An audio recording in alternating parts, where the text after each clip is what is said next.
nous sauve, qui nous conduit. Merci pour ton esprit qui est encore en nous et qui nous fortifie. Au nom de Jésus. Amen. Alléluia. Gloire à Dieu. Amen. On peut s'asseoir. Que Dieu bénisse les chants. Gloire à Dieu. Alléluia. Je vous salue dans le nom de Jésus. Je n'étais pas là dimanche passé. J'étais à Abidjan, à l'église de Port-Boué, à l'église d'Oxa. Et ensuite, il y a eu la campagne Jésus qui guérit à Sakassou. Je pense qu'on a une vidéo même pour nous faire un peu le récapitulatif de ce qui s'est passé à Sakassou. Nous étions à Sakassou les mercredis, jeudi et vendredi.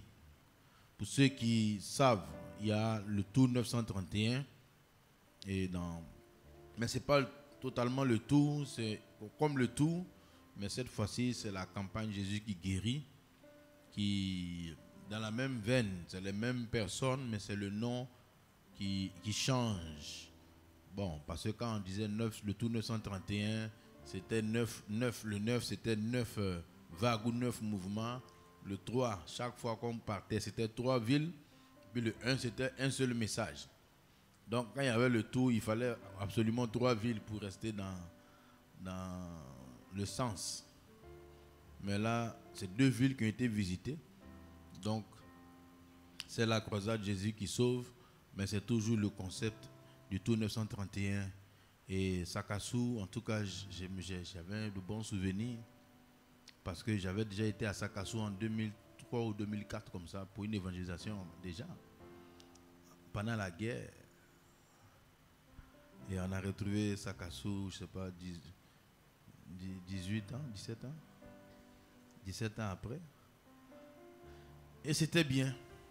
Donc, on va voir ce que le Seigneur a fait à Sakassou.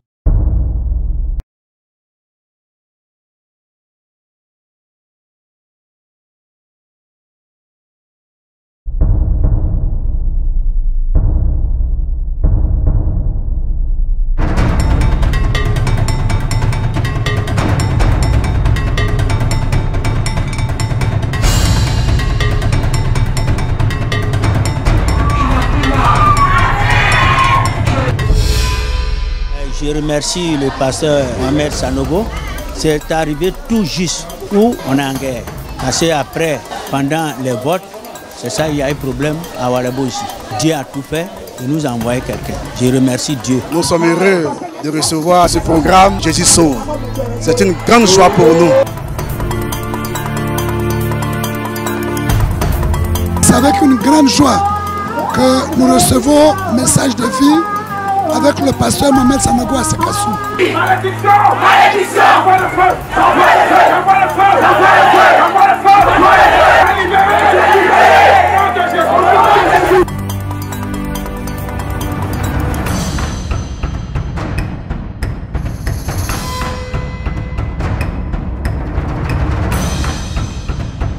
C'est un grand privilège pour moi et pour ma commune de recevoir le pasteur Mohamed Sanogo en personne. Je suis d'accord que le pasteur soit là à Sakassou pour prier pour nous, pour que la vraie paix qui vient de Dieu règne dans notre vie.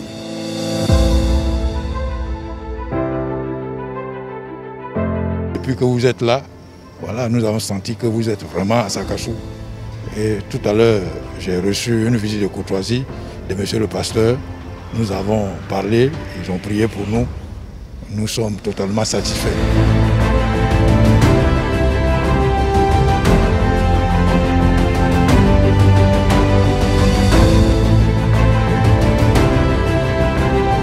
Jésus, il était revêtu d'une puissance. Que la puissance de Dieu, il y a un moment donné, elle est en toi.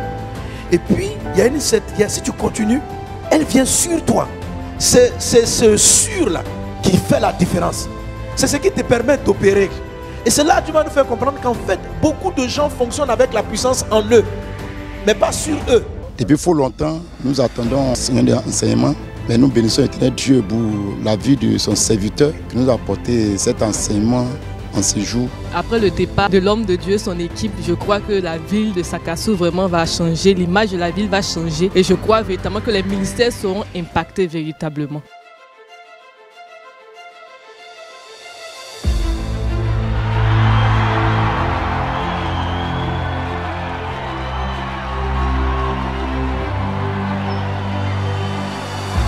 Chers amis, il faut que tu acceptes Jésus.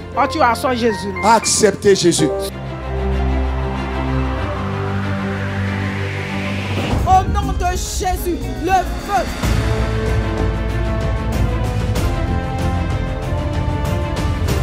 Dieu est ici. Jésus est ici. Les gens sont là. Je suis enfant de cœur. Je suis pasteur. Je suis fils de pasteur.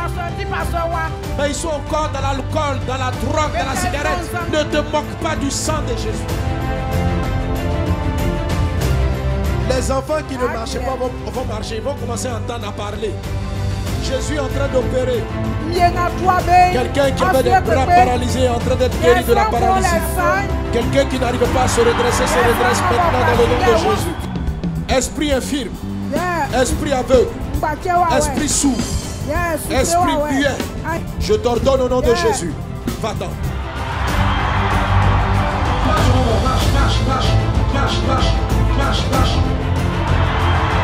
La canne est restée dans la main d'une soeur. Envoyez-moi les cannes, les béquilles, je vous ai ici.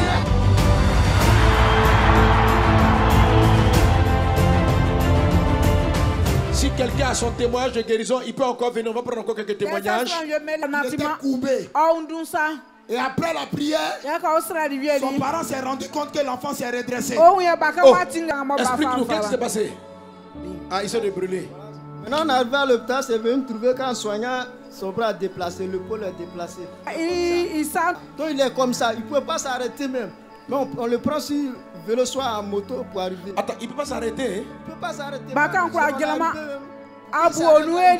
Il pleure. Micro. Il a arrêté, il lui dit il sent plus le mal. Il dit il va aller uriner, avant je l'attrapais comme ça afin qu'il puisse marcher. Maintenant il a marché seul.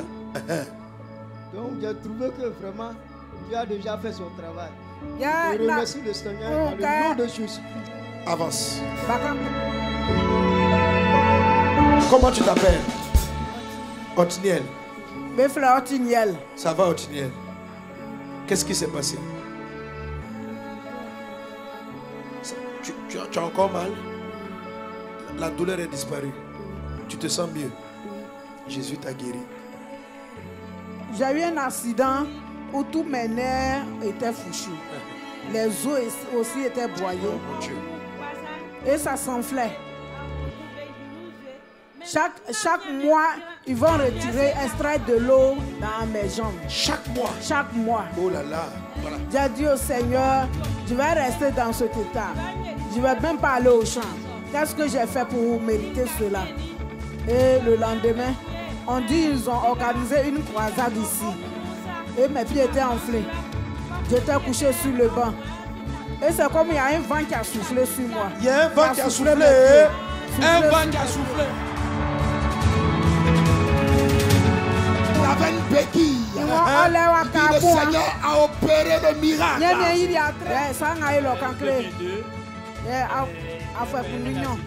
Depuis 2002, il a fait un accident.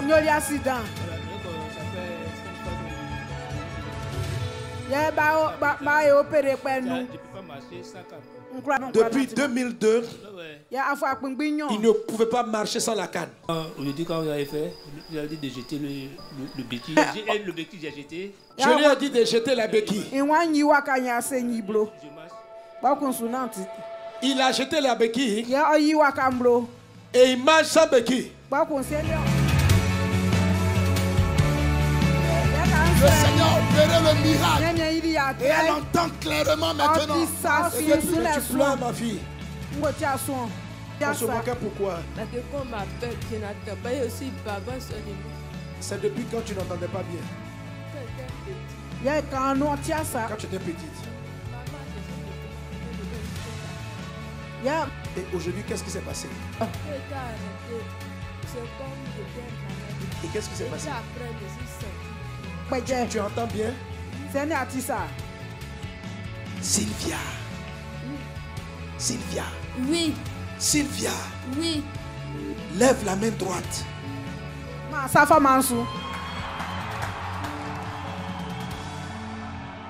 Voilà 10 ans, jeune homme César. Tu avais la hernie. C'était comment? C'était un liquide qui est descendu dans mon testicule. Ça me fait mal. Je travaille très dur, mais ça me fait mal. Maintenant, à travers la prière, j'ai senti une douleur qui est montée. Et puis, je ne vois plus ce qui était là. Alléluia!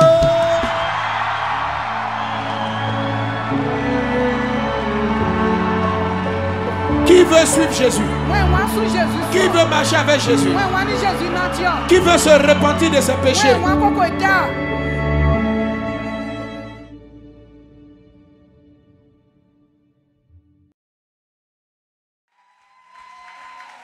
Gloire à Dieu.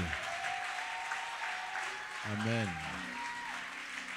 Voilà ce qui s'est passé, un résumé. La semaine prochaine, message de vue sera à Yamsokro. Donc là,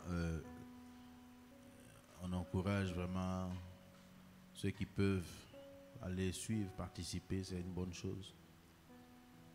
Il y en a qui sont allés le vendredi pour rentrer samedi, en fonction de la disponibilité. Mais il y a des atmosphères où il faut se retrouver. Voilà, c'est pas forcément qu'il y a quelque chose à faire, mais il faut être là pour voir. On a déjà vu ici l'année passée, pendant que le tour était à San Pedro, à Tabou, à Soubré. Mais c'est l'atmosphère dans laquelle le Seigneur travaille. Et donc, pour Yamsokro, je pense que c'est plus facile pour nous. Yamsokro est un peu loin, c'est vrai. Mais bon, à l'impossible, en tout cas, il n'y a rien qui est impossible si quelqu'un veut. Alléluia. Voilà, donc c'est le mercredi, le jeudi, le vendredi de la semaine prochaine. Et on verra. En tout cas, ceux qui peuvent aller pourront se signaler. Et puis on va voir. On va voir. On peut aller assister. Maintenant, bon, s'il y en a qui doivent servir là-bas, ça se voit aussi. Ça se voit. Mais ce n'est pas tellement aller servir, c'est aller suivre. Allez voir. Il faut voir. Ça augmente la foi. Ça montre ce que le Seigneur fait. Ça montre le travail aussi qu'il y a à faire. Ça nous donne de bonnes orientations aussi. Beaucoup de courage. Beaucoup de zèle en voyant le monde qui a besoin de Jésus. En voyant aussi l'étendue des problèmes que Satan a imposés à des personnes. Des maladies compliquées, des problèmes difficiles. Et souvent, il faut voir ça pour savoir que ce que l'on a, c'est compliqué, mais il y a beaucoup plus compliqué. Il y a beaucoup plus dur. Il y a des gens qui souffrent beaucoup plus. Et le seul nom et la seule puissance capable de venir à bout de cette souffrance, c'est le nom de Jésus. Et c'est la personne de Jésus que nous avons, et nous avons eu pour mandat d'aller partout, le monde entier, parler de Jésus. Chacun de nous est un témoin de Christ, tous les jours. Et ces croisades sont là pour nous rappeler notre grande responsabilité. Alléluia. Amen. Voilà, on va passer à la parole. Donc, ce mois de décembre était un mois très très chargé. Parce qu'on a eu Tabou, Sakassou, Yamsokro. Et Yamsokro commence à peu près dans la période de jeûne. Donc le jeûne, on va commencer le lundi d'après. On va jeûner, mais les rencontres ici, on va faire lundi, mardi, mercredi, lundi, mardi, mercredi, lundi, mardi, mercredi. Voilà, je vais expliquer ça. Oui, parce que il y a 21 jours, mais le présentiel, ça sera lundi, mardi, mercredi, lundi. De toute façon, le jeûne même finit un jeudi. Un mercredi ou un jeudi. Le 30. Le 30, c'est un mercredi. Donc, le dernier jour, c'est un mercredi. Mais on va s'organiser pour que la chaîne, par contre, elle continue. Mais la présence, le présentiel ici, serait organisé un peu différemment par rapport au contexte. Et puis bon, l'autre, ça sera en présentiel, mais par groupe. On va mobiliser les différents groupes qui seront présents les jours où on n'est pas forcément dans la grande salle, mais il y aura forcément un groupe qui sera là les jeudis, vendredis, pour prier. De toute façon, ça se fait déjà avec les tribus en semaine. On va juste étoffer, donner les sujets et tout ça pour que la chaîne puisse tenir. Car les 21 jours sont basés sur le livre d'Ézéchiel, chapitre 37, qui parle des ossements desséchés. Et c'est même ce passage que je vais traiter ce dimanche. Ézéchiel 37, nous connaissons ce passage et il est très parlant, il ouvre beaucoup les yeux. Les versets 1 au verset 10.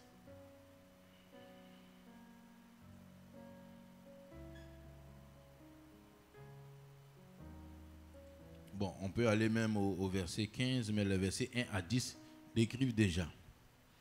Je lis la parole. La main de l'Éternel fut sur moi, et l'Éternel me transporta en esprit, et me déposa dans le milieu d'une vallée remplie d'ossements. Et il me fit passer près d'eux tout autour. Et voici, ils étaient fort nombreux à la surface de la vallée. Et ils étaient complètement secs. Il me dit, fils de l'homme, ces eaux pourront-ils revivre? Je répondis, Seigneur éternel, tu le sais. Il me dit, prophétise sur ces eaux et dis-leur, ossements desséchés, écoutez la parole de l'Éternel. Ainsi parle le Seigneur l'Éternel à ces eaux. Voici, je vais faire entrer en vous un esprit et vous vivrez. Je vous donnerai des nerfs. Je ferai croître sur vous de la chair. Je vous couvrirai de peau. Je mettrai en vous un esprit et vous vivrez. Et vous saurez que je suis l'Éternel.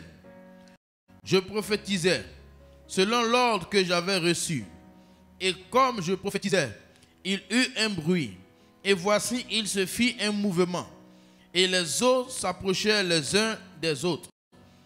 Je regardais et voici, il leur vint des nerfs et la chair crue. Et la peau les couvrit par-dessus. Mais il n'y avait point en eux d'esprit. Il me dit, prophétise et parle à l'esprit. Prophétise, fils de l'homme, et dis à l'esprit, ainsi parle le Seigneur, l'Éternel. Esprit, viens des quatre vents, souffle sur ces morts et qu'ils revivent. Je prophétisais selon l'ordre qu'il m'avait donné, et l'esprit entra en eux, et il reprit vie. Ils se tinrent sur leurs pieds, c'était une armée nombreuse, très nombreuse. Si on va au verset 11, il me dit, fils de l'homme, ces eaux, c'est toute la maison d'Israël. Voici, ils disent, nos eaux sont desséchées, notre espérance est détruite, nous sommes perdus. Prophétise donc et dis-leur, ainsi parle l'Éternel, voici, j'ouvrirai vos sépulcres, je ferai sortir de vos sépulcres, je vous ferai sortir de vos sépulcres, ô mon peuple, et je vous ramènerai dans le pays d'Israël, et vous saurez que je suis l'Éternel.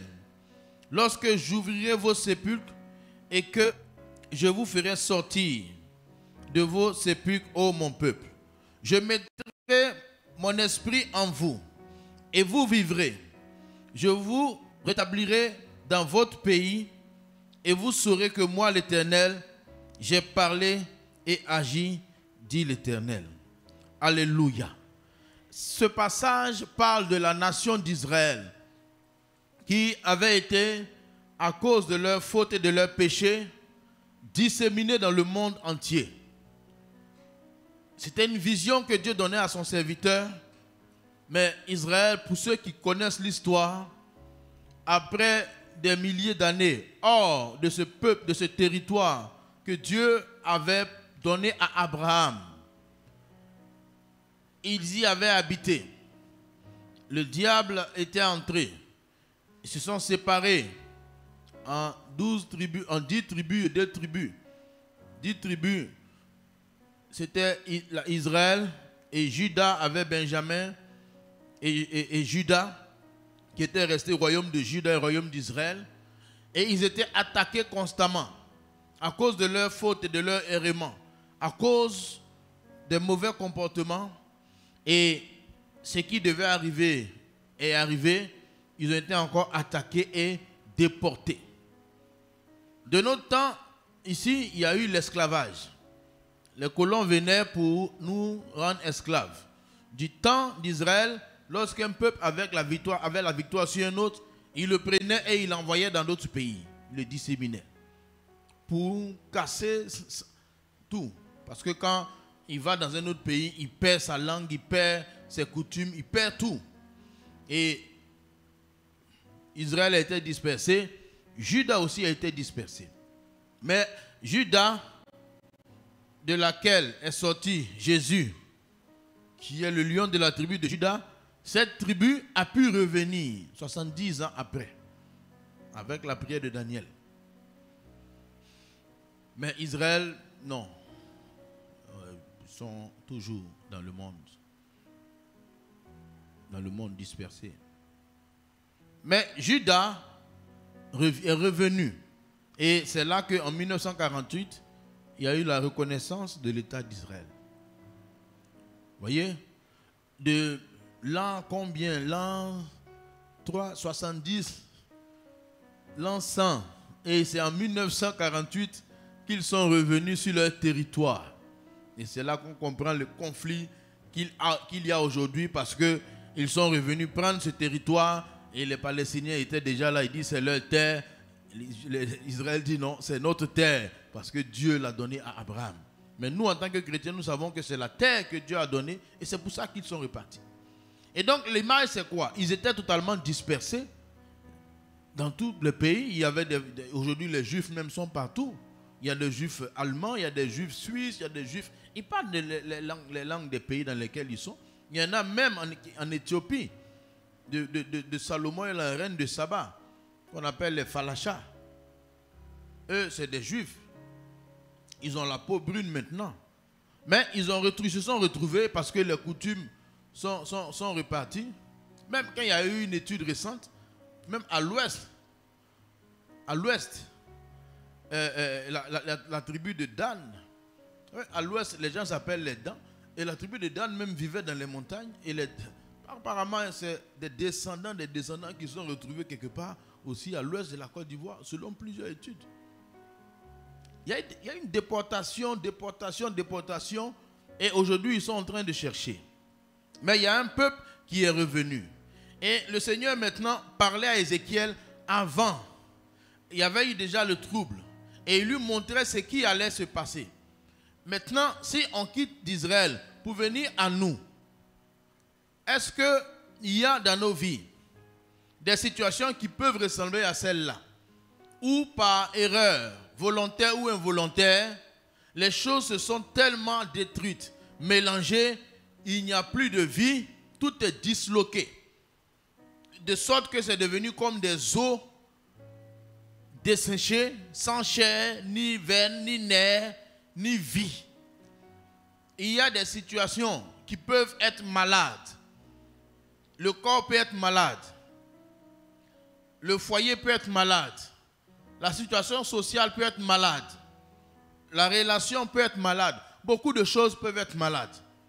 Et malheureusement, beaucoup de choses sont malades. Et la maladie souvent nous amène auprès du Seigneur. Après la maladie, il peut y avoir la mort. Ou totalement c'est mort, ça ne vit plus. C'est là, mais il n'y a plus rien. Le corps est là, mais il n'y a plus de vie. Le foyer est là, mais il n'y a plus de vie. Je suis vivant, mais il n'y a plus de travail, il n'y a plus d'options, il n'y a plus d'opportunités. Je suis chrétien, mais ma foi a pris un coup. Elle est totalement morte. Je ne crois plus vraiment en Dieu. Je crois en Dieu dans la tête un peu, mais la vie chrétienne est morte, elle a disparu. Et après la mort, il y a la décomposition. Et la décomposition, là, la chair est en train d'être rongée, mangée par les bêtes sauvages.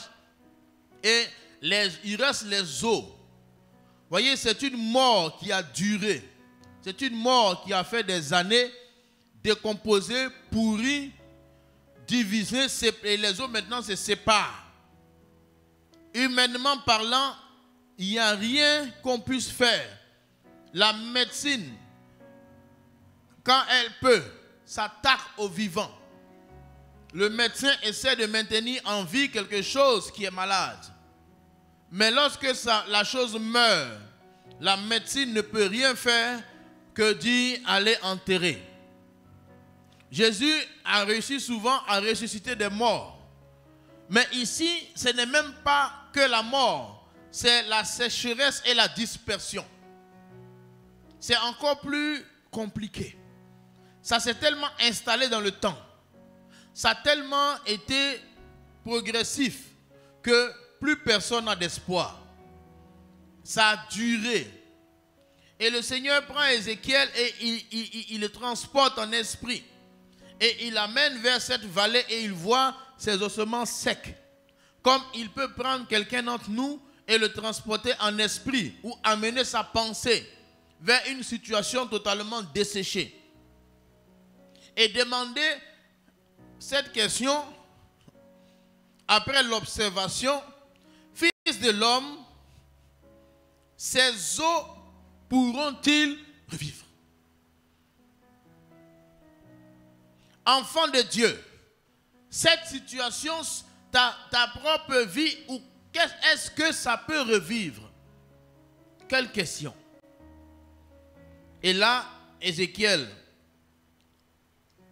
sa réponse, c'est: Seigneur, c'est toi qui le sais. En d'autres termes, c'est compliqué. Mais comme tu poses la question, toi tu peux mieux répondre. Moi, je n'y crois plus trop. Parce que j'ai vu la guérison des maladies, la résurrection des morts, mais les os desséchés, à toi la réponse. Et alors, le Seigneur lui dit: prophétise sur la mort, ces os.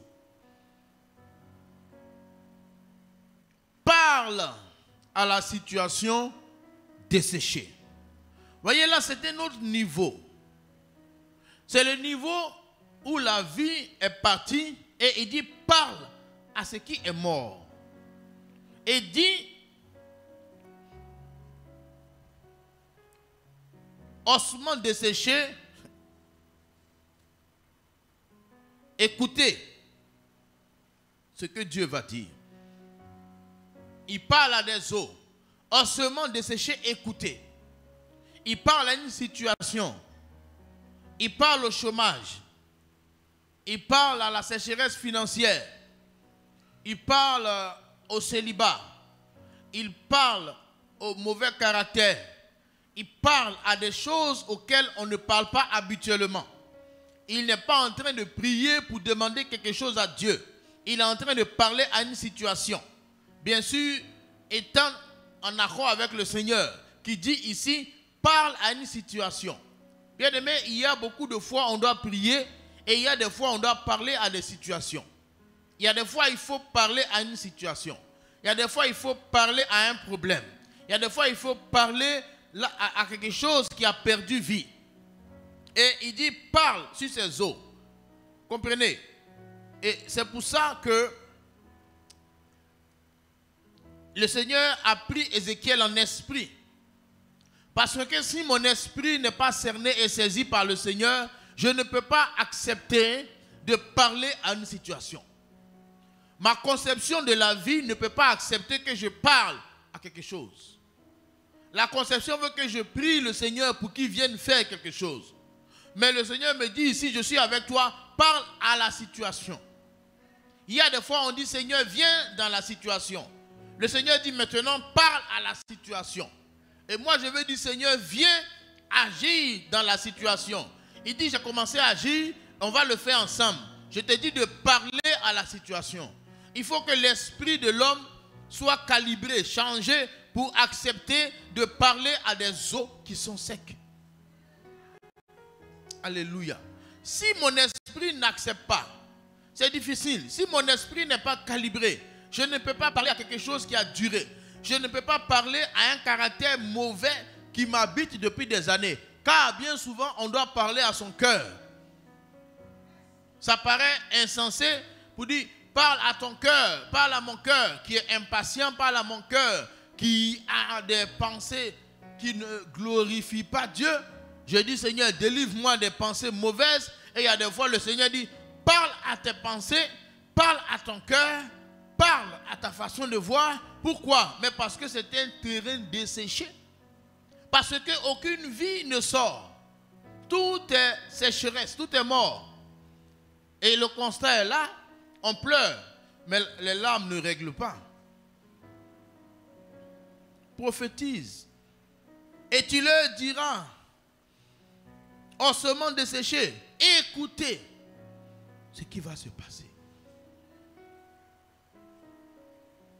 Et maintenant, il dit, tu vas le dire, ainsi parle l'Éternel à ces eaux. Voici, je vais faire venir sur vous un esprit et vous vivrez. Je vais faire venir sur vous la pensée de Dieu. Je vais faire venir sur vous la conception de Dieu. Bien-aimé, quelle est la conception du Seigneur? Jésus a dit, ce qui est impossible aux hommes est possible à Dieu. Il a dit à ses disciples en Marc 10, 27, cela est impossible aux hommes, mais non à Dieu. Car tout est possible à Dieu. Ça, c'est la pensée de Dieu. Et il dit, il faut que la pensée de Dieu vienne habiter déjà mon esprit. En Luc 10, 18, 27, il a dit la même chose. Ce qui est impossible aux hommes est possible à Dieu. Alléluia. Dis à un voisin, ce qui est impossible aux hommes est possible à Dieu. Là où je suis dans mon impossible, pour Dieu est possible. C'est pour ça qu'avant de faire le miracle, il dit, je vais mettre cette pensée d'abord, d'accepter que ce qui est impossible aux hommes est possible à Dieu. Jésus n'a pas dit d'essayer de faire quelque chose. Il dit, ce qui est impossible aux hommes est possible à Dieu. On n'a pas dit de ressusciter un mort, mais de croire que ce que moi je ne peux pas, Dieu peut faire. Ce que mon voisin ne peut pas faire, Dieu peut faire. Ce que mon père ne peut pas faire, Dieu peut faire. Ce que le pasteur ne peut pas faire, Dieu peut faire. Ce que l'église ne peut pas faire, Dieu peut faire. Ce qui est impossible aux hommes est possible à Dieu. Ce que le gouvernement ne peut pas faire, Dieu peut faire. Ce que la médecine ne peut pas faire, Dieu peut faire. Tout ce qui est impossible aux hommes est possible à Dieu. Il dit, je vais mettre mon esprit, je vais mettre cette pensée d'abord. Les eaux ne sont pas en train de vivre, mais il faut que les eaux acceptent que de la même manière, ils sont passés d'un corps en bonne santé à la maladie, à la mort, au pourrissement, à sécher. Que les eaux acceptent qu'ils peuvent faire le sens contraire, d'être sec, d'avoir de la chair, des nerfs, de la peau. Ça ne fonctionne pas comme ça.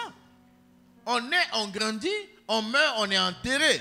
Mais Dieu dit, on peut aussi fonctionner dans le sens contraire. Jusque même là où les os sont secs. Ça, ce n'est pas normal. Personne ne peut accepter ça. Dans aucun livre, c'est écrit. Prenons les plus grands professeurs de médecine, les agrégés, les sachants les plus outillés. Jamais ils ne pourront t'expliquer ni accepter ça. Jamais. Les agrégés des plus agrégés, des docteurs les plus élevés, quel que soit son niveau de science, il a fait la NASA, il a fait tout, il connaît la génétique moléculaire, des sciences même dont on ne comprend rien à rien, mais c'est tellement élevé. Mais ce niveau-là, la science ne peut pas entrer pour comprendre. La science ne peut pas expliquer. Pour la science, quand quelqu'un est mort, il est mort. S'il est mort, il va au cimetière. Quand on met le formol, c'est pour retarder. Mais le formol n'empêche pas le corps de pourrir. Il va pourrir. Et tu reviens dans un temps, il restera les os. Et même si les os sont conservés, ils vont durer. Sinon, il y a des fois même, les éléments ont raison des os qui disparaissent. Mais cette fois-ci, les os étaient encore là. Et personne ne peut croire que des os peuvent prendre le sens contraire. Passer d'os à vie. Passer d'un os à une armée. Parce que après la prophétie, c'est devenu une grande armée prête au combat. Il dit, je mettrai mon esprit. Avant d'aller loin, Jésus met son esprit. Lorsqu'il devait ressusciter Lazare, il a dit à Marthe et à Marie, je suis la résurrection et la vie. Il n'a pas encore ressuscité Lazare, mais il veut que ceux qui l'ont appelé croient que lui, il n'est pas simplement un guérisseur, il est la résurrection. Et il ressuscite, mais il donne la vie. Parce que quand il ressuscite, la maladie qui avait causé la mort peut être là encore après la résurrection. Mais il vient redonner la vie pour guérir tout ce qui avait été problème auparavant. Les ossements, les os revivront. Et chacun dans sa vie peut avoir des situations qui ressemblent soit à ce qui est mort, et bien plus, malheureusement, souvent c'est sec et desséché. Et si parmi nous, il y a des personnes qui ont des situations desséchées, ça veut dire que vraiment, c'est gâté, c'est terrible. Plus personne n'y croit. Plus personne ne peut y croire parce que c'est impossible de croire ça, parce que ce n'est pas logique même. Quelles sont ces histoires? Depuis quand on a vu des médecins guérir des malades? On a même vu des gens au coma revenir à la vie. Des morts ressuscités, on en a vu. Mais des os qui se sont... Vous savez, pour qu'un squelette devienne os, ça met du temps. Et pour que tout... Je pense que même les tendons, les nerfs ne partent pas vite. Il y a beaucoup de corps qui sont retrouvés squelettes. Collés. Mais pour que maintenant le squelette, même tout ce qui est nerfs, tendons, disparaissent, c'est beaucoup d'années. Je mettrai mon esprit pour que tu comprennes. Pour que tu comprennes. Reçois la pensée de Dieu. Reçois l'esprit de Dieu. Je mettrai en vous un esprit et vous vivrez. Cet esprit va commencer à provoquer la vie. La vie, c'est la capacité à créer la vie. C'est la capacité à expérimenter la vie. C'est la capacité à croire en la vie. C'est la capacité à vivre. Mais on ne peut pas vivre si on n'a pas cette capacité de vivre. Je mettrai en vous un esprit. Et ensuite, je placerai des nerfs. Il ne place pas les nerfs avant l'esprit. Les nerfs participent à la transmission, à la coordination des mouvements, à l'équilibre des choses. Mais on ne peut pas équilibrer si la pensée n'y est pas, la vie n'y est pas. C'est pour ça qu'il faut aller pas à pas dans souvent la résurrection et la résolution des problèmes. Les nerfs qui sont à la base des mouvements viennent lorsque la vie s'est déjà installée. Si la vie ne s'est pas installée, on ne peut pas essayer de coordonner les choses. Bon, pour faire plus simple, on ne peut pas régler, on ne peut pas enlever des écailles d'un poisson qu'on vient de pêcher qui est encore dans l'eau. On ne peut pas trop arranger ce qui est trop gâté comme ça. Bon, pour faire encore simple, si on prend le foyer, bon, je ne sais pas pourquoi je prends le foyer, mais on va y aller. Parce que de toute façon, la coordination. Si quelqu'un vient de se marier à 2 jours, sa pensée même n'est même pas une pensée même de marier. Hein. Et maintenant, on veut régler. On veut régler. La vie n'y est pas. On ne peut pas coordonner. Beaucoup de mariés ont la pensée des célibataires. Ils sont mariés à la mairie, ils ont le carnet de mariage, ils ont la bague sur le doigt, mais leur esprit là, c'est un esprit de célibataire chronique. Ça fait 45 ans qu'il est célibataire. Il ne sait pas ce que ça veut dire être marié. Il n'a pas un esprit de marié. Depuis longtemps, il dort en diagonale sur son lit. Les jambes écartées. Il roule à gauche, à droite. Il peut faire 2 jours, il ne se lave pas. Si un célibataire ne se lave pas, qui c'est? Et puis qui va lui de se laver? Il y a plein de célibataires qui ne se lavent pas. Demande à ton voisin que tu es célibataire. Frère, tu es cabri là, c'est difficile quand on est en groupe. Sinon quand on est seul, le cabri même, il est facilement tué. Et puis femme comme garçon, hein, surtout actuellement il fait froid là. Le gars va, il lave son visage, il dit, il touche un peu, ça peut aller. Il n'y a pas quelqu'un qui va dire, va te laver. Mais quand tu es marié, tu es obligé, sauf si c'est un couple de tueurs de cabri là, ils peuvent s'associer pour tuer ensemble. Mais s'il y a un propre, ça peut, c'est difficile. Oui, que deux tueurs de cabri ne se marient pas, pardon. Non, là, ça sera terrible. C'est le record en nombre de jours maintenant. Toi, tu as fait combien de jours? Moi, j'ai fait 6 jours, moi, j'ai fait 7 jours. Ah! Mais quand on est en groupe, c'est plus difficile de faire certaines choses qu'on faisait quand on est seul. Quand on est en groupe, l'esprit de groupe, l'esprit de mariage là, c'est un esprit de sacrifice. L'esprit de célibataire est individuel. Un célibataire, il fait ce qu'il veut. Un homme qui va marier ne peut plus faire ce qu'il veut. Ni ce qu'il veut. Tu es obligé de compter sur l'autre. Qu'est-ce que l'autre va penser? Qu'est-ce que l'autre peut penser? Qu'est-ce que l'autre va accepter de faire? Moi, j'aime les animaux, mais je ne peux pas me lever, aller prendre tout animal pour déposer chez moi. Je ne suis pas seul dans la maison. Il faut une acceptation de la communauté. Et même quand c'est les enfants encore, eux aussi, ils doivent participer un peu à la décision. Mais un célibataire, il pense, il fait. Même souvent, il est dehors. Ou la nuit, il le trouve, comme les marguillards, il dort là.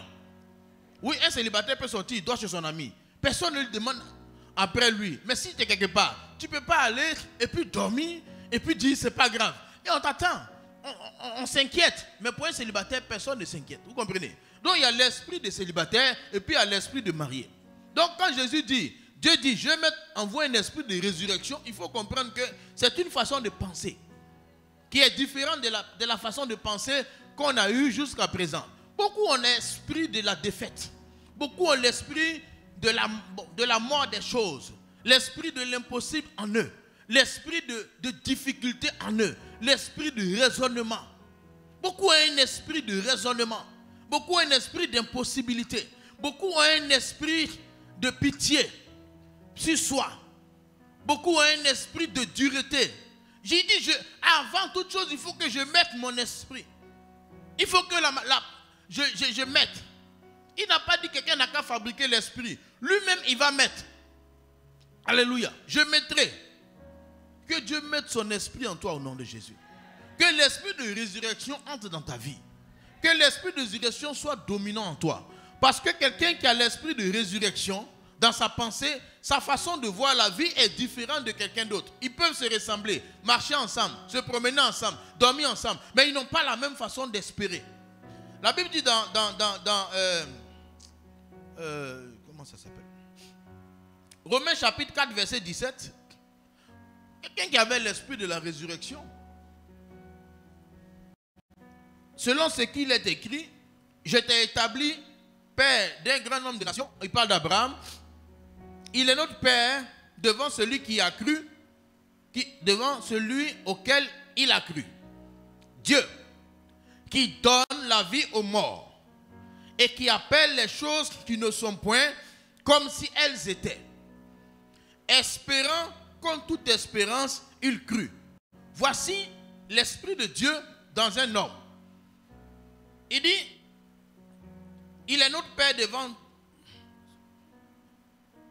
celui auquel il a cru. Dieu. Virgule. Qui fait quoi? Qui donne la vie aux morts. Beaucoup dans nos têtes, Dieu est un guérisseur des situations. Dieu est un améliorateur de nos vies. Un complément. Pour Abraham, Dieu donnait la vie aux morts. Parce que lorsque Dieu est un améliorateur et il n'est pas celui qui donne la vie aux morts, on arrête de se battre et d'espérer quand nous estimons que c'est mort. Quand on pense que c'est mort, plus de combat. Lorsque même on veut essayer, on dit non, laisse tomber. Pourquoi? Ben ça c'est déjà compliqué. Ah non, ça c'est déjà gâté. Ah non, ça c'est pas possible, c'est déjà mort. Écoute, il faut laisser tomber. Mais Abraham était de notre façon de penser. Dieu donne la vie aux morts. Ensuite, il appelle les choses qui ne sont point comme si elles étaient. Il appelle des os desséchés un corps. Il ne dit pas os desséchés, os desséchés. Il appelle les choses qui ne sont point comme si elles étaient.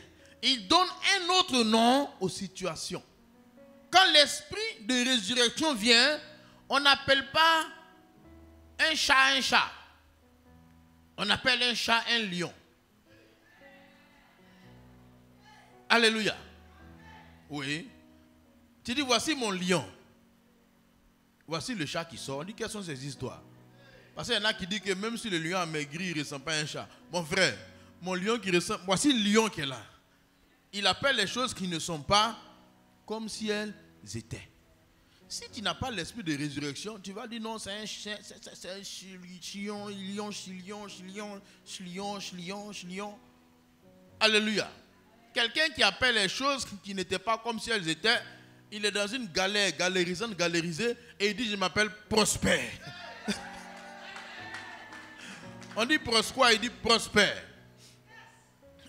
Tu vas où il dit, je vais à Balmer. Pour faire quoi? Pour voir mon futur terrain. Aïe. Toi-même, payer maison, c'est dur. Tu dis, c'est pas grave. Dieu qui donne la vie aux morts, qui appelle les choses qui ne sont pas comme si elles étaient là, il va me donner les moyens pour acheter un terrain. On dit, ça fait combien? Ça fait 15 millions. Monsieur, je reviens. Il faut garder. Alléluia. Dieu, si on ne rentre pas dans cette pensée, c'est une autre pensée. La pensée qui s'impose à nous, c'est la logique. La pensée que Dieu a mis pour pouvoir rapprocher les eaux, il dit, il faut que je vous donne un esprit. Que tu reçoives cet esprit au nom de Jésus. Afin que toute situation où Satan avait eu le dessus, tu puisses reprendre la main. Alléluia. Si ton avenir était dérangé, frère, il faut être comme Abraham qui voyez, il espère là où il n'y a plus d'espérance. Et il appelle les choses qui ne sont pas comme si elles étaient. En d'autres termes, il ne dit pas que ça là c'est ça. C'est vrai que c'est ça, mais il ne dit pas que c'est son nom. Il va donner un autre nom. Le nom qu'il veut. Le nom qu'il espère. Pas le nom qui ne l'arrange pas. Pas le nom qui est décourageant, qui n'amène pas la foi. Il donne un autre nom. Alléluia. C'est pour ça que souvent on appelle les situations difficiles témoignages. On dit, mais pourquoi tu appelles ça témoignage? Tu dis, parce que cette situation ne va pas glorifier Satan, mais elle va servir à la gloire de Dieu. Donc j'appelle cette situation-là témoignage. Porte de témoignage. Situation de gloire. Situation de louange. On dit, qu'est-ce que tu as? Tu dis, non, j'ai eu une situation de louange. Oh, tu n'as pas mangé hier.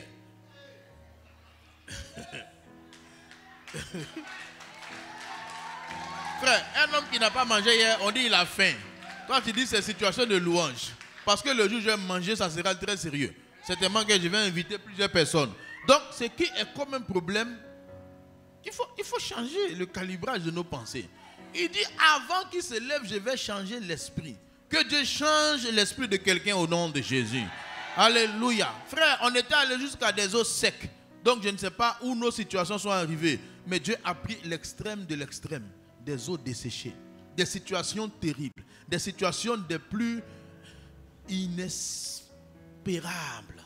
Mais on rentre dans la catégorie de ceux qui ont pris l'esprit, comme Abraham qui est le père de ceux qui ont accepté l'esprit. Lui, il espère comme toute espérance.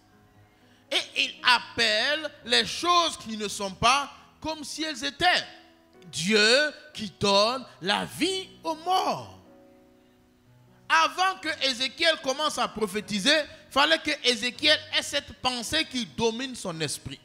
Le Seigneur lui a montré le problème. Et le Seigneur, il sait que son cœur va battre. Sa pensée va être challengée, dérangée. Il dit, ok, maintenant, mon esprit va venir. Et tu vas voir que tu seras différent. Dieu, il dit, je mets l'esprit. Dieu donne la vie aux morts.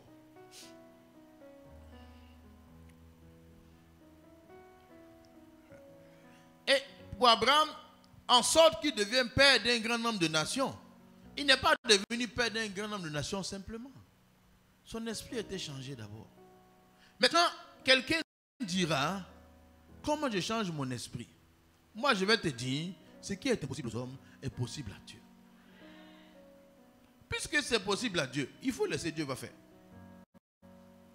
Parce que beaucoup d'entre nous sommes coincés quand on voit que ce que Dieu veut est grand et qu'on n'a pas de chemin dans notre intelligence, on est coincé. C'est là qu'il dit, bon, c'est impossible pour toi d'avoir une réflexion pour arriver là, non? Ok, laisse maintenant Dieu faire.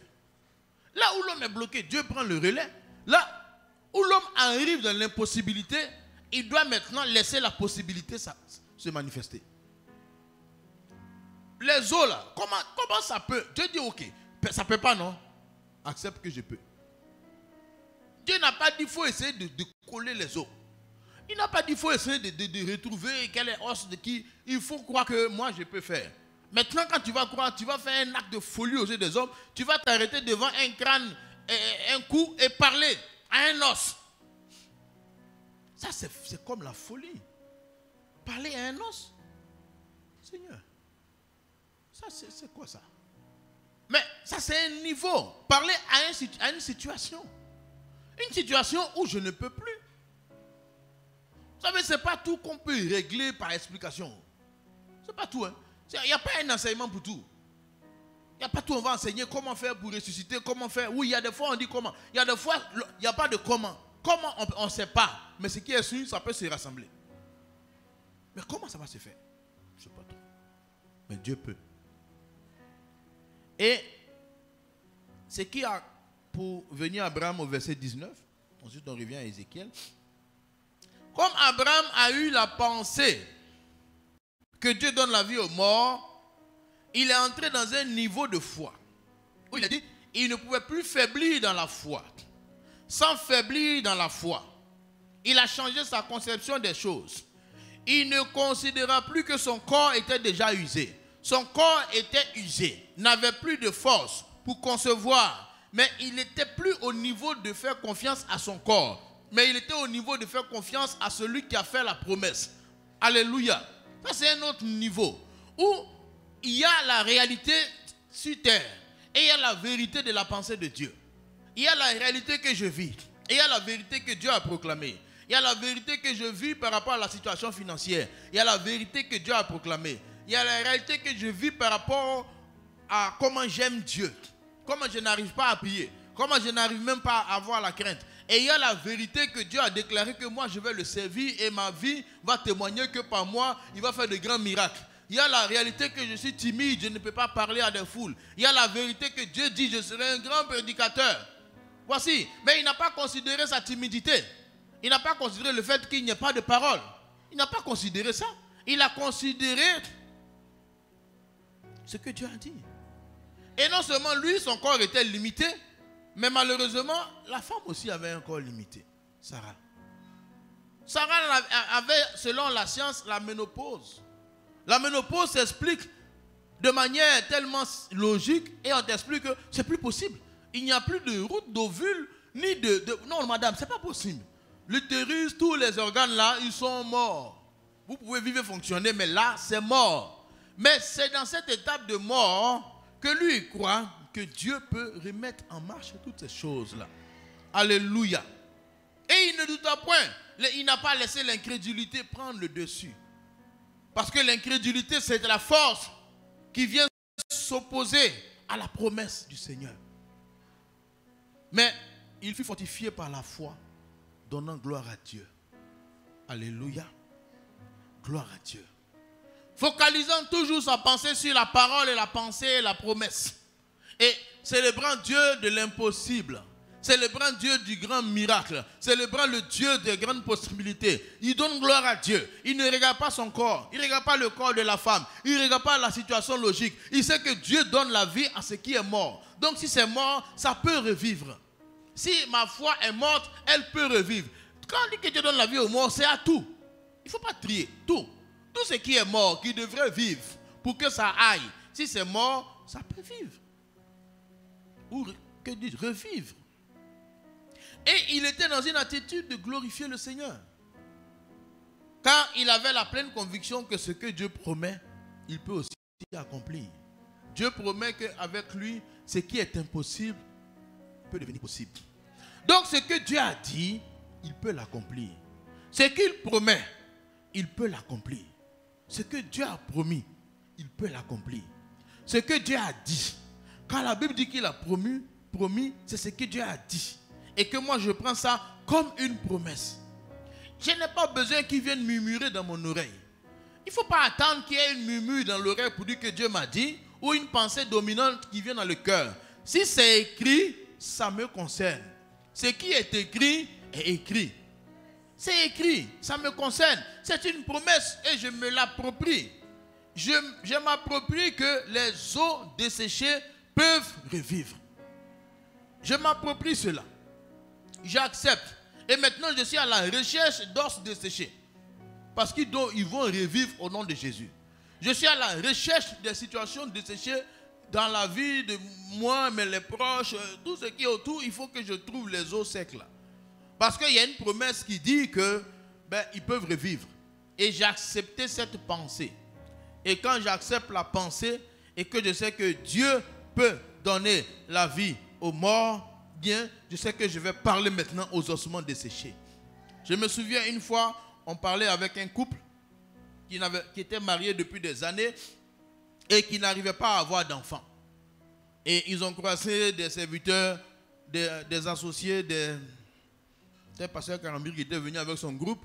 Et ils voulaient approcher le pasteur Karambiri, ils n'ont pas pu. Ils ont approché un de ses pasteurs à côté. Et ils lui ont dit vraiment, ma femme ne peut pas. Il y a longtemps qu'on est mariés, on n'a pas d'enfants, tout ça. Il dit, ah bon? Il dit, est-ce que vous ne pouvez pas prier pour nous? Il dit, non, non, ici on ne prie pas. Tu vas aller mettre la main sur le ventre de ta femme et tu vas parler à son corps. Oui. Tu vas parler à tout ce que tu veux, ça n'a qu'à marcher. Il allait parler et la femme est devenue enceinte. Alléluia. Il dit, ici on ne prie pas, on parle. On ne demande pas, on déclare. Et c'est après il m'a témoigné ça. Il y a des choses on demande, il y a des choses il faut parler. Il dit, parle aux os. Ils ont mis la main, trompe au verre, au vulve, quoi que ce soit, débrouillez-vous pour vivre. Débrouillez-vous pour fonctionner. Débrouillez-vous. Vivez, hein. On n'est pas en train de s'amuser. Ce que Dieu a dit que vous devez faire là, vous allez faire ça au nom de Jésus. Alléluia. Et bien souvent, même quand on prie pour la stérilité, la guérison, on parle. Il y a des fois on prend autorité, il y a des fois on dit à la montagne, ôte-toi de mon chemin. Il y a des fois on dit, Seigneur, viens m'aider à ôter la montagne. Mais que l'Esprit nous donne le discernement pour savoir que dans cette situation, mais il faut dégager par l'autorité que Dieu nous donne. Il faut dégager les mauvais esprits qui sont installés dans ta relation de foyer. Les gens ne s'entendent pas. Ils sont en train de pleurer. C'est les démons qui sont en train de marcher sur eux. Au lieu de les chasser, ils sont en train de dire, venez nous aider. Pendant qu'ils sont en train de jouer à Wallet dans votre salon, chassez-les. Les démons de palabre sont là dans la vie des gens, en train de jouer à Wallet. Oh Jésus, oh Jésus, oh. Chasse ce démon-là. Parle à cette situation qui t'énerve. Ça t'énerve. Quand tu penses, tu as envie de pleurer. Tu as prié jusqu'à il n'y a rien. Il faut parler. De toute façon, les eaux là, je ne sais pas, Seigneur, viens guérir, oui. Seigneur, viens donner la vie aux eaux, oui. Seigneur, viens faire de ces eaux une grande armée. Oui, peut-être, mais il dit non.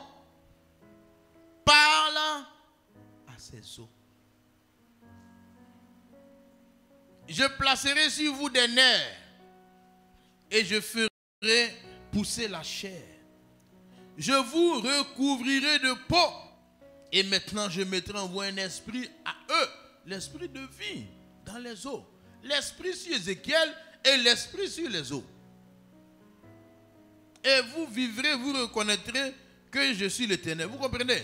Les eaux n'ont pas encore commencé à ressusciter que Ézéchiel a prophétisé leur avenir. Il n'a pas attendu que les eaux se rassemblent pour dire, bon, maintenant que les nerfs viennent, et quand les nerfs sont venus, il n'a pas prophétisé ensuite que la chair vienne, et quand la chair est venue, il n'a pas... Non, il dit, déclare que ça là, vous allez vivre. Quand vous allez vivre, les nerfs vont venir, quand les nerfs... Tout ça. Mais ils sont encore dispersés. Ils ne se sont pas encore rassemblés. Mais il a déjà déclaré, comme David a déclaré à Goliath, je vais te terrasser, je vais couper ta tête, et je vais donner ta tête aux oiseaux sauvages. Tu comprends? Mais ils ne se sont pas encore battus. Et quand il a dit aux gens qu'il va couper la tête de Goliath, ils ont demandé à David où est son couteau ou son épée pour égorger et couper la tête du géant. Parce qu'il avait dans sa main un lance-pierre. Et il déclarait qu'il allait couper la tête de quelqu'un. On ne coupe pas la tête de quelqu'un avec un lance-pierre. Il dit, c'est que si moi je dis, je vais couper ta tête et je vais la donner aux oiseaux des champs. On dit, monsieur, où est ton arme? Attendez et vous verrez. Mais il a pris l'épée de Goliath pour couper la tête de Goliath. Peu importe, ce qui a été déclaré, c'est ce qui s'est accompli. Le jour où on déclare, ça ne veut pas dire que tout est résolu. Mais on déclare l'avenir. On déclare jusqu'au bout. Et maintenant, on va sur le champ de bataille et ce qui a été dit, conformément à la promesse. Comme Dieu est puissant pour accomplir et que nous sommes sur le chemin pour l'accomplissement, cela se passe au nom de Jésus. Je prophétisais selon l'ordre que j'avais reçu et comme je prophétisais, il eut un bruit et un frémissement. Les eaux s'approchèrent les uns des autres. Voyez, après avoir déclaré jusqu'au bout, les eaux ont commencé à se rapprocher. La situation a commencé à changer. Ce n'est pas encore fini, mais ça a commencé. Que tu vois le début de solution dans les jours qui suivent au nom de Jésus. Que tu déclares, tout n'est pas encore arrangé, mais tu vois le début des eaux qui commencent à se rapprocher. Il y a un début. Ça commence à frémir. Il y a un frémissement, des petits mouvements. Je le vois. Ce n'est pas des grands miracles encore, mais je vois des signes qui m'annoncent la grande pluie à venir. Et les eaux commencent à s'approcher. Ce qui était mort commence à s'approcher. Et je constatais qu'il y avait des nerfs sur eux. La chair se mit à pousser et la peau les recouvrit par-dessus. Mais il n'y avait point d'esprit en eux. Les eaux vivaient, mais l'esprit qui devait tout coordonner n'était pas là. Et il était découragé. Il n'y a pas d'esprit. Je vois des corps, mais ça ne vit pas. Et le Seigneur dit, non, ne t'arrête pas. C'est par quoi on a commencé, on va continuer. Prophétise encore. Parle maintenant à l'esprit. Parle à Dieu. Demande à Dieu d'achever ce qu'il a commencé. Parce que c'est Dieu qui donne la vie aux morts. Il a donné la vie aux os, la vie à la chair, la vie aux nerfs. Il donnera maintenant un esprit de lui, qui vient de lui pour que ses corps reprennent vie. Il dit, prophétise, tu diras à l'esprit, ainsi par l'Éternel. Esprit, viens des 4 vents et souffle sur ces morts et qu'ils revivent. Là, il parle maintenant au ciel. Il parlait aux eaux. Maintenant, il parle à Dieu. Il parle en haut de venir achever ce qui était commencé en équipe. Je prophétisais selon l'ordre qu'il m'avait donné et l'esprit vint en eux et il reprit vie et il se tint sur les pieds. Ce fut une très, très grande armée.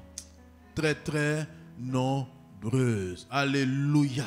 Ce qui était mort a repris vie, vigoureux, nombreux.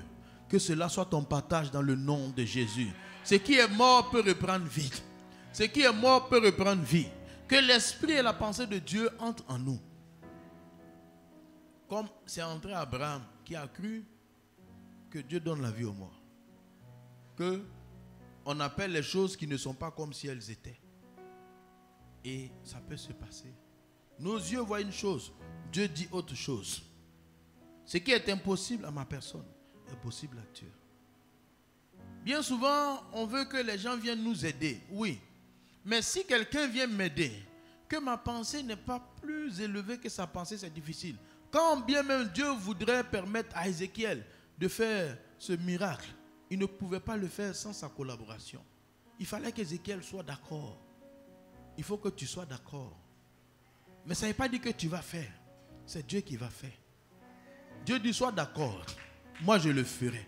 C'est moi qui vais parler aux eaux, ils vont se rapprocher. C'est moi qui vais faire pousser les nerfs. C'est moi qui vais faire pousser la chair. C'est moi qui vais faire pousser la peau. C'est moi qui vais amener l'esprit d'en haut pour entrer en eux afin qu'ils se tiennent debout. Toi, tu n'as qu'à déclarer. Tout ton travail, c'est la déclaration. L'acceptation et la déclaration. Le reste m'appartient. Et là où tu es bloqué, n'oublie pas que ce qui est impossible aux hommes est possible à Dieu. Là où il y a une limitation, là où je suis limité, Dieu n'est pas limité. Peu importe. Bien-aimés, ne choisissons pas, ne donnons pas de limites. Si Dieu n'a pas donné de limites, ne donne pas de limites. Parce qu'il y en a qui veulent limiter. Ce que Dieu n'a pas dit, pourquoi on va dire? Dieu est il est plus intelligent et sage que nous. Il pouvait dire, il dit, ce que l'homme ne peut pas, moi je peux. Là où ma pensée ne peut pas aller, moi je peux amener la pensée d'un homme là. Là où le cœur d'un homme ne peut pas avoir le courage, je peux lui donner le courage. Là où l'esprit d'un homme ne peut pas penser que ça peut marcher, moi je peux lui donner cette force-là. Peu importe, mais ce qui est impossible aux hommes, qui est dans la volonté de Dieu, Dieu est puissant pour le faire. C'est ça qu'Abraham a dit, ce qu'il promet, il est puissant pour l'accomplir. Alléluia. On peut acclamer le Seigneur et on va prier.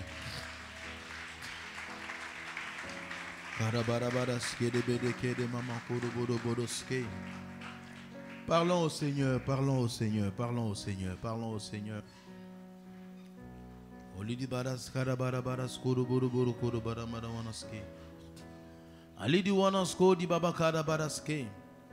Oui, ces ossements desséchés revivront. Seigneur, tu donnes cette prophétie, cette parole pour nous montrer qu'il y a un autre niveau plus fort que la guérison ou la résurrection. C'est que les os desséchés, les situations les plus détruites et sous nos yeux dans la logique, ces situations, Seigneur, tu es puissant pour pouvoir les changer.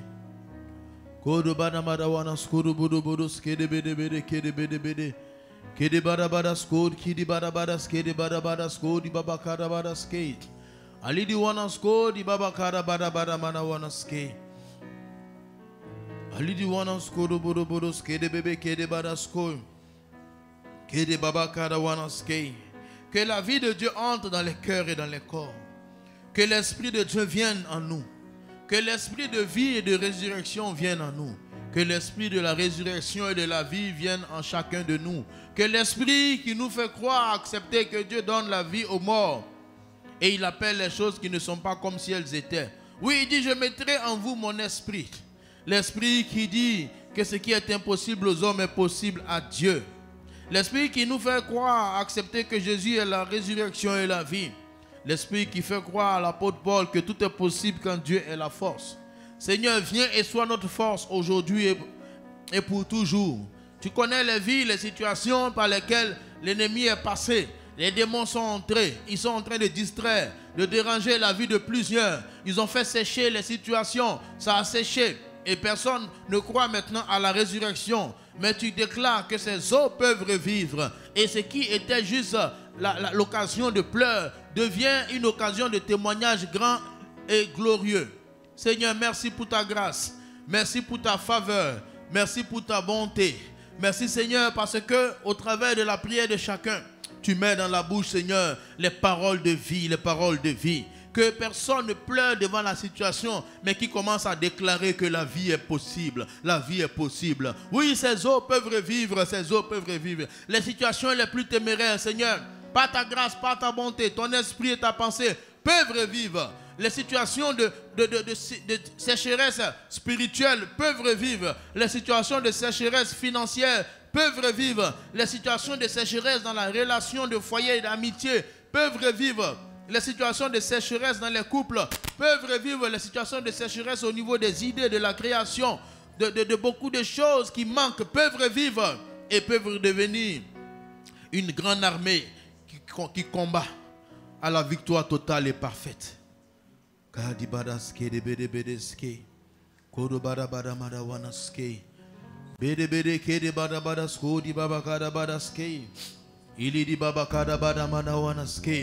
Seigneur, merci parce que tu donnes vie à tout ce qui est mort aujourd'hui. Si dans le corps de quelqu'un la mort s'était installée, que la vie vienne.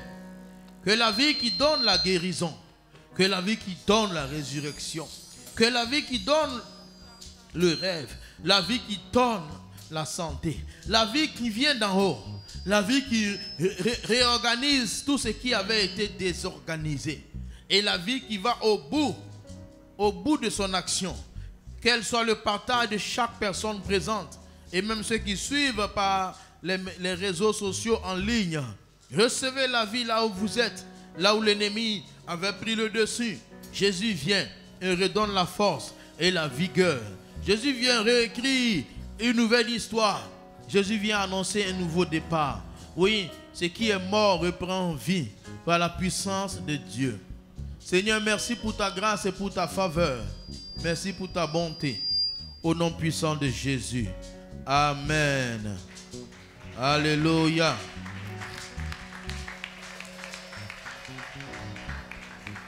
Amen. Gloire à Dieu. Que son nom soit élevé et son nom soit béni. Vous savez, quand j'étais à l'église de Port-Boué, là-bas, ils sont chauds de ce chaud, quoi. Hein? Ah, il faut qu'on soit chaud ici comme ça. Non, là-bas, ils sont chauds. Hein? Ils sont. J'étais surpris de leur chaleur. Tu parles même. Il y a un qui dit, il disait quand même, c'est fort. Il se lève comme ça. Hein? Oui, oui. Et ils étaient comme ça. Hein?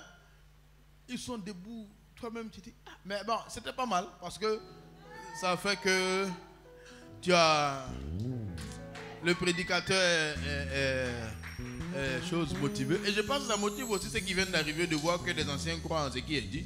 Parce que si on voit que quelqu'un qui est là croit, lui aussi il va croire. Alléluia. Donc soyons. Celui qui veut être chaud, il n'a qu'à être chaud.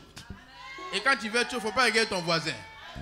Si ton voisin ce matin-là, il ne s'est pas bien réveillé, il faut le réveiller au nom de Jésus par ta chaleur. Mais il ne faut pas te laisser endormir par son sommeil. Alléluia. Oui, c'est la résurrection et la vie.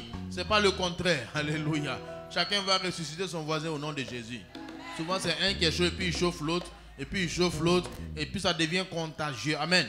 Ce qui est sûr dans l'église, si on est content, on doit manifester sa joie. Alléluia. Nous, on n'a pas un autre endroit pour manifester notre joie si ce n'est pas dans la maison de Dieu. C'est ici on doit être heureux et aller mettre la joie dans la maison ou au travail.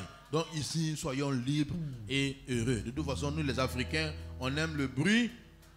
On aime être chaud. C'est dans nos gènes. Alléluia. Amen. On peut acclamer le Seigneur. Amen, amen. On va apporter au Seigneur nos offrandes et nos dîmes. Alléluia. Notre Jésus n'est pas limité.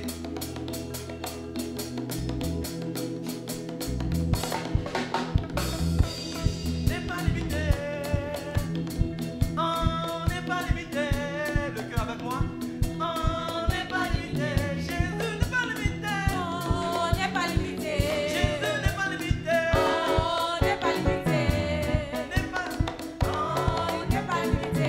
Jésus n'est pas limité. On n'est pas limité. Jésus n'est pas limité. On n'est pas limité. Jésus n'est pas limité.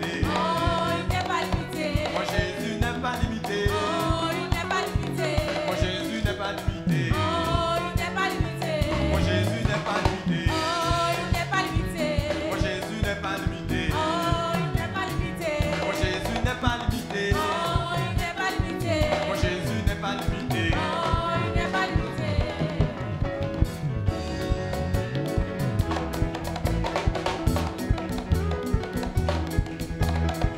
On loue le Seigneur. Souda n'est pas limité. Pas limité.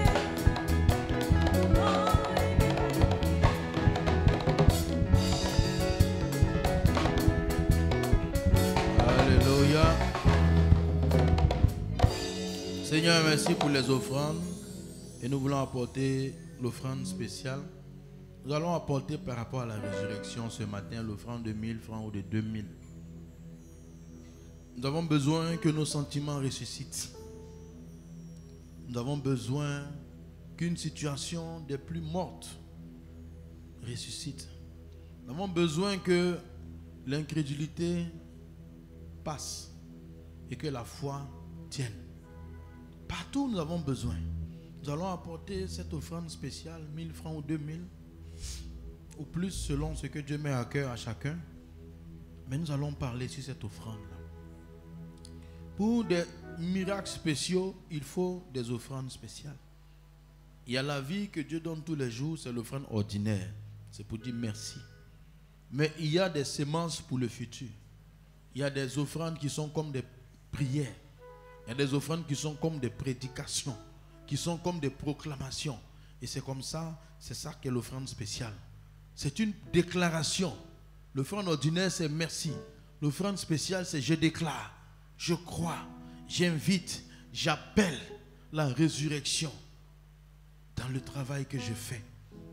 Les clients qui ne viennent pas, la vie va les amener au nom de Jésus. J'appelle la résurrection dans mon corps qui est malade.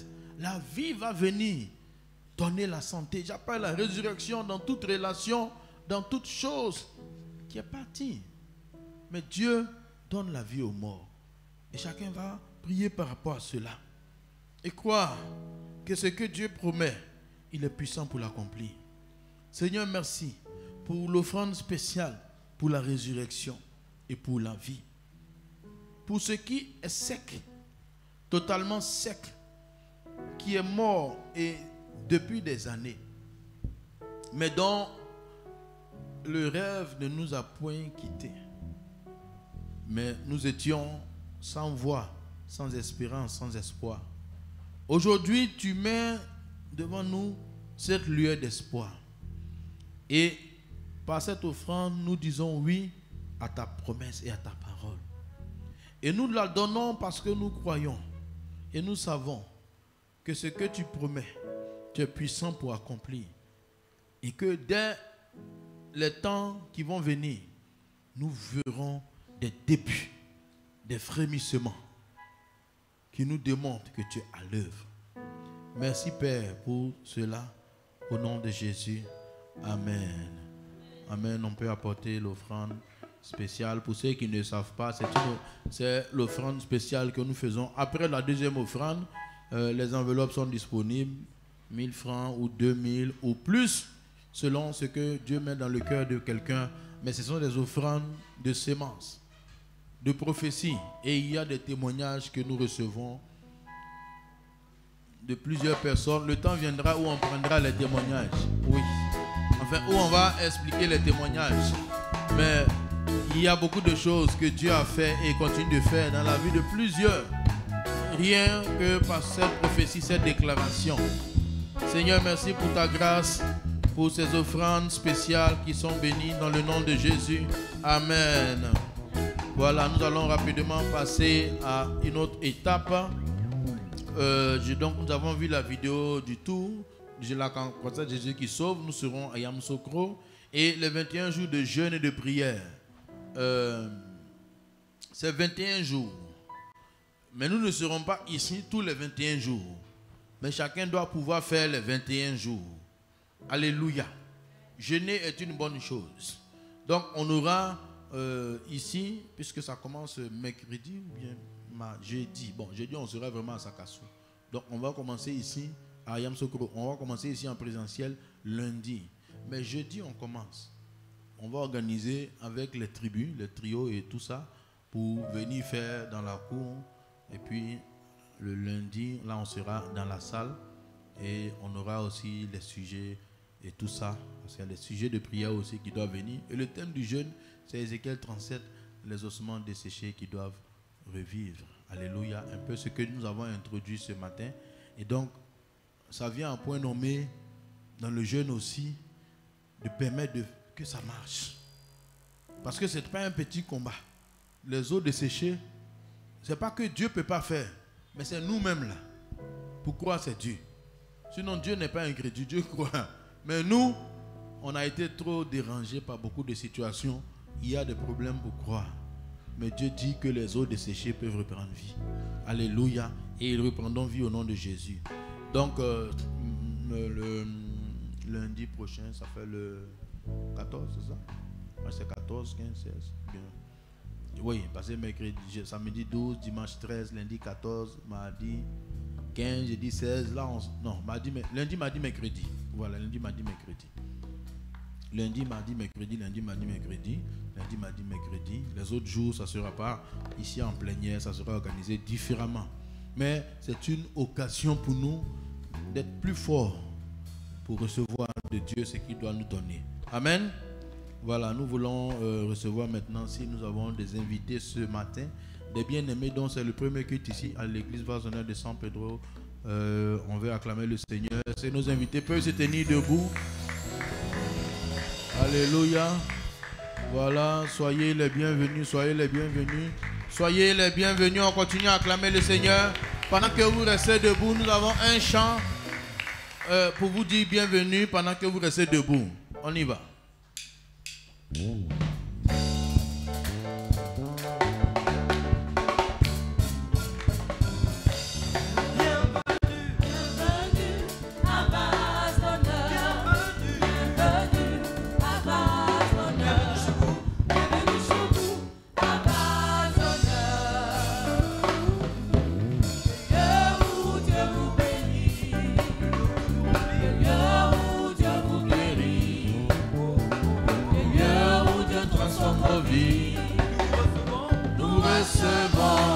Nous vous bénissons à vase d'honneur. Nous vous recevons, nous vous bénissons à vase d'honneur. Bienvenue à vase d'honneur. Bienvenue à vase d'honneur. Bienvenue chez vous. Soyez les bienvenus, on acclame le Seigneur, soyez les bienvenus à l'Ivas d'honneur, l'Assemblée des concurrents. Je suis pasteur Moustapha Sanogo, le pasteur résident. Le pasteur de toutes nos assemblées, c'est pasteur Mohamed Sanogo qui est à Abidjan au centre Kodesh, qu'on a vu tout à l'heure dans la vidéo, priant pour les malades, la guérison et ces grands témoignages. Vraiment, nous sommes heureux de vous avoir pour inviter ce dimanche matin. Si vous êtes de passage dans la belle ville de San Pedro, nous saluons la famille à votre tour. Mais si vous êtes ici à San Pedro, que vous cherchez une église pour adorer Jésus, qu'est-ce qu'on dit, les bien-aimés? Voilà, ici c'est votre maison. Nous sommes là tous les dimanches et mercredis et en semaine aussi pour des moments spéciaux. Mais tout cela vous sera expliqué de manière simple et détaillée.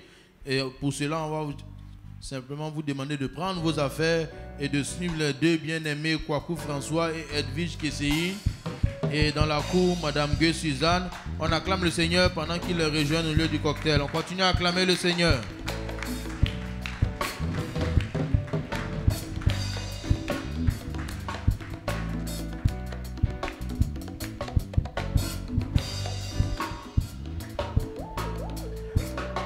Alléluia. Est-ce qu'on peut acclamer le Seigneur pour les dernières personnes? Waouh, merci Seigneur pour ces invités. En complément d'annonce, je tiens à rappeler que nous serons ici ce mardi matin pour nos matinales de prière de 6h à 7h. Et également le mercredi, nous serons là à 19h pour le mercredi des conquérants. Nous allons nous tenir debout pour ceux qui le peuvent pour faire la prière de fin. Seigneur, nous te rendons grâce, te disons merci pour ce culte. Merci car tu viens, Seigneur, donner un coup de pouce à notre foi, Seigneur, ce matin. Tu nous dis que les ossements peuvent revivre. Et nous te rendons grâce parce que nous savons que cette fin d'année, Seigneur, tout ce qui était mort dans notre vie va reprendre vie au nom de Jésus. Donne la force à chacun de nous, Seigneur, de croire en ta parole et de la mettre en pratique. Merci pour ce temps de jeûne, Seigneur, où tu fortifies chacun de nous, afin qu'à toi seul revienne l'honneur et la gloire. C'est dans le nom de Jésus que j'ai prié. Et tout le monde dit Amen. Bon dimanche.